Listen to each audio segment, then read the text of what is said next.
Welcome to the Mastering the Game podcast. I'm your host, Jermaine Harris. In this episode, I'll be discussing the Pokémon franchise. As I've mentioned before, I grew up playing a lot of Pokémon. I played through most versions of the game, at least from the red version through Diamond, plus a few others. Before I get too much into the games, I like to start with the TV shows. If you're like me, you have memories of waking up on Saturday mornings to watch Pokémon on WBKids or Cartoon Network or wherever you like to watch that kind of stuff. WBKids specifically, for me, had a lot of cartoons that I really like to watch, so it's nice to have something that I can look back fondly on. Plus, it was cool to see an animated version of something that I spent so much time playing as a video game.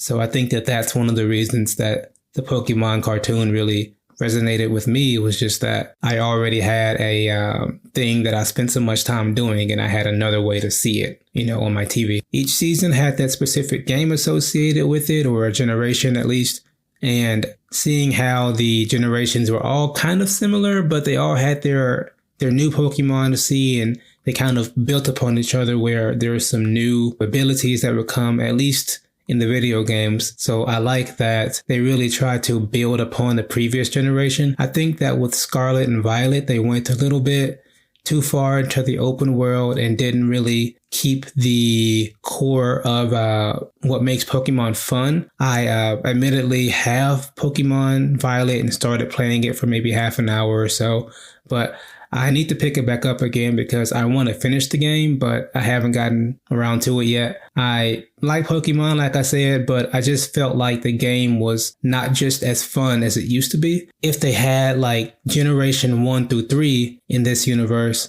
right off the bat, I think I would really enjoy it a bit more. So maybe that's just me being from an older generation that grew up with the hopes that I would see a game that was open world. But now I have these Pokemon that I don't really recognize. And I mean, like I said, a lot of Pokemon generations, like they don't really revolutionize, the game. Like you're gonna have your 3 starters. You're gonna have the fire type, the water type, and the grass type. So you're gonna have those, and you're gonna have some bird Pokemon. You're gonna have some sort of dog or wolf looking Pokemon. So you're gonna have some things like that in pretty much every Pokemon generation. But I think that just for me, it's nice when I can see Pokemon that I recognize and grew up with and have a chance to play or to use those Pokemon in battle. But with all that said, I do intend to finish Pokemon Violet and get, I think that's the one I have, I'm pretty sure, Pokemon Violet at some point.